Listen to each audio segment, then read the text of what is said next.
Hi everyone, this is Jill Celeste from the Celestial Marketing Academy, where I teach entrepreneurs all they need to know about marketing so they can become the director of marketing for their business. Today, let's talk about who is your ideal client. So many entrepreneurs do not really do a deep dive on what that question is, and that's a huge mistake. In fact, what happens is if you don't know who your ideal client is, you're not making smart marketing decisions. What you're doing instead are throwing darts in the dark, and that leads to failure. So it's really important that you have a full understanding on who your ideal client is. So I'm going to share with you some tips on how you can really investigate who your ideal client is and identify them so you can improve your marketing. So the first thing you can do if you're not sure who your ideal client is if you've been in business a while, look over your entire portfolio of past clients and pick out those clients that were so tremendous to work with, your A+++ clients. Make a list of them if that helps. And think about what themes, what traits kind of put these yummy clients together. What connections, what things do they have in common? Really assess what that is.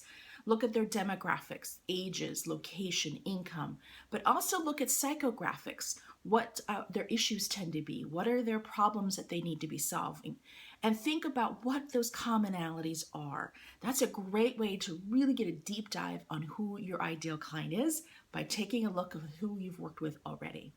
The second thing you can do is look at yourself. Because what a lot of entrepreneurs do is they start their business because of a transformation they've undergone.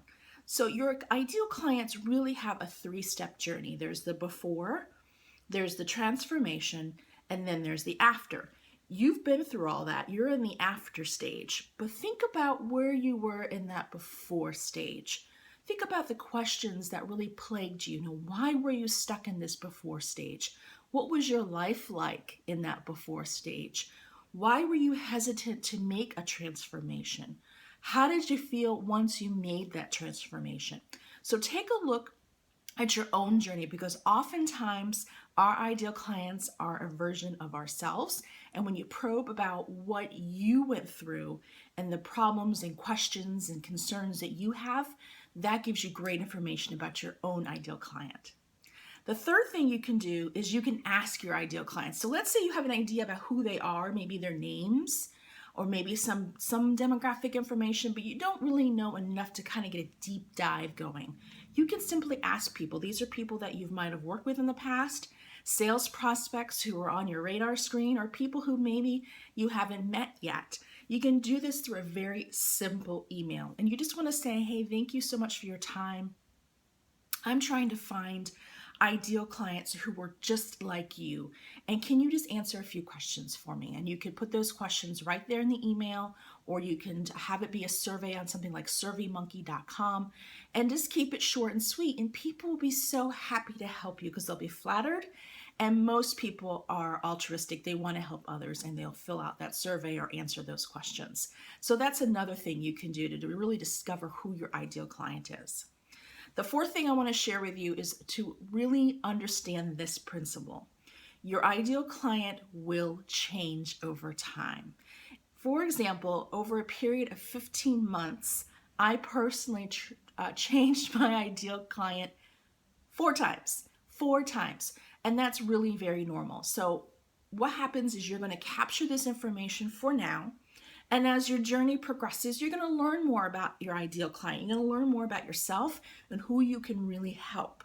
So just remember, as you go through this exercise, you're going to be doing this time and time again. Entrepreneurs fix their ideal client profiles all the time, and that's very normal. And the final piece of wisdom I want to share with you is this. You are not everybody's healer. It's true. Not everyone is your ideal client. You really need to narrow down who it is you want to work with. This will help your marketing. This will help your business. And most important, you will feel so good about your business because you are working with people who you are meant to work with. So I hope these tips helped you in figuring out who your ideal client is. If you need additional marketing help, head on over to my website at jillceleste.com. And until next time, here's to your marketing success and have a great day.